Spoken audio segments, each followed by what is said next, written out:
राज मिश्रा जी यहाँ पर आपसे समझना चाहेंगे। देखिए, जो बात डॉक्टर नीति कह रही थी, इसी को आगे बढ़ाते हुए अगर हम स्पेसिफिकली, जैसे कि आपने ट्रंप के बारे में बताया, जो कुछ भी हमारे पास इस वक्त मौजूद है आंकड़े या फिर जो भी सोशल मीडिया पर उपलब्ध है, उन्हीं के हिसाब से आपने बताया कि बहुत कुछ मिलता जुलता लग रहा है उस कुंडली के हिसाब से। अगर हम स्पेसिफिकली यहाँ पर ईरान की, इजराइल की बात करें, अगर इजराइल ने इस युद्ध में कहीं ना कहीं कोशिश ये की है कि वो अपना दबदबा दिखा सके कि वो बॉस है, वो दिखा सके कि उसके पास आर्म्स एंड एम्युनिशन का जो जखीरा है उससे कोई टक्कर ना ले, ये बताने की कोशिश की, और मैं हूं बॉस, ये भी बताने की कोशिश की। लेकिन दरअसल वहां की ग्रह दशा क्या कह रही है फिलहाल, वो भी हमें बताएं।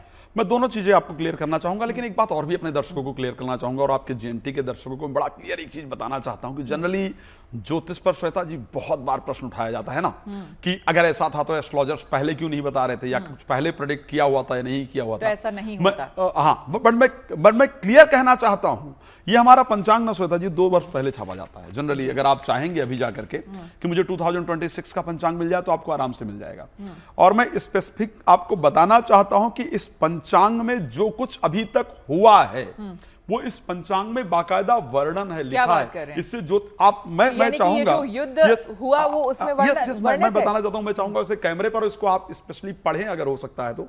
कैमरे पर ये क्लियरली देखिए मेंशन है, इस यहां पर अगर कैमरामैन दिखा सके तो मैं दिखाना चाहूंगा, जहां पर बाकायदा लिखा है कि इजराइल ईरान युद्ध के कागार पर आकर खड़ा होगा था, भविष्य में यह और भी गंभीर एवं प्रचंड रूप धारण कर लेगा इजराइल के साथ। मतलब आगे जो और मैं चाहूंगा कि अगर पॉसिबल है तो प्लीज इसको दिखाने का प्रयास कीजिए। और यस ये देखिए यहां बाकायदा इजराइल और ईरान के नाम को मेंशन किया गया है पंचांग में, और अगर कैमरा पे दिख सकता है तो प्लीज इसको दिखाने की कोशिश कीजिए।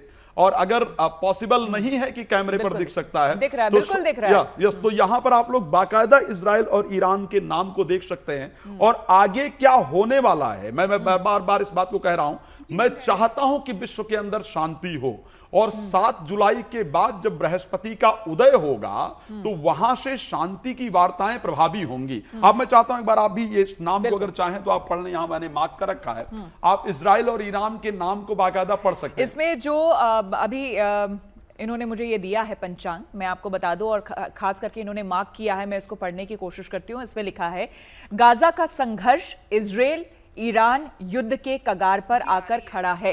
ये साफ तौर पर यहाँ पर वाकई आपने सही कहा राज मिश्रा जी, यहाँ पर मुझे हैरानी हो रही है कि ये 2 साल पहले ये छपा हुआ है पंचांग, और उसमें ये चीज वर्णित है, और इसमें साथ ही लिखा है कि तथा भविष्य में यह और भी गंभीर एवं प्रचंड रूप धारण कर लेगा। इजराइल के चौकस सैन्य अभियान तथा ईरान द्वारा समर्थित आतंकी संगठनों पर प्रचंड प्रहार से ईरान बौखला जाएगा। मुझे हैरानी हो रही है, वाकई ये पढ़ते हुए हैरानी हो रही है राज मिश्रा जी, ये कैसे संभव है? आपको मैं एक बात बताना चाहता हूं श्वेता जी, जब डोनाल्ड ट्रंप नहीं जीते तब ये पंचांग छप गया था, ठीक है। और आपको पता होगा कि कमला हैरिस का विषय बड़ा डिफरेंट चला जाएगा, लेकिन कमला हैरिस को जो अमेरिका जो बाइडेन ने आकर के आगे लेकर के आए, वो शायद बाद में लेकर के आए। लेकिन एक बात आपको बताना चाहता हूं, आज पढ़ने की बात आई है, और डोनाल्ड ट्रंप भारत के अच्छे मित्रों में से माने जाते थे, लेकिन डोनाल्ड ट्रंप के द्वारा लिए गए डिसीजन भारत के लिए भी नुकसानदायक होंगे। उस बात का वर्णन भी पंचांग में बाकायदा लिखा हुआ है, और आप चाहे तो इसको भी रीड कर सकते हैं। तो ये एस्ट्रोलॉजी में ये सारी चीजें रही। आखिर अब एक बात आते हैं आपके उस प्रश्न पर, इजराइल वाले प्रश्न पर, कि आखिर इजराइल क्या हार मानेगा? यस, अभी हमारे जो सेना के अधिकारी हैं वो भी कह रहे थे कि यस काफी कुछ नुकसान हुआ, और युद्ध होता है तो नुकसान होता है। लेकिन एक बात क्लियर बता दूं, इजराइल का जो वास्तविकता में कुंडली आती है उसमें सिंह लग्न की कुंडली आती है, और मंगल एक्चुअल में लग्न के अंदर विद्यमान है। इजराइल अपने आप को खत्म कर देना ठीक समझेगा, इसको ध्यान रखिएगा। इजराइल को घुटनों पर लाना आसान नहीं होगा।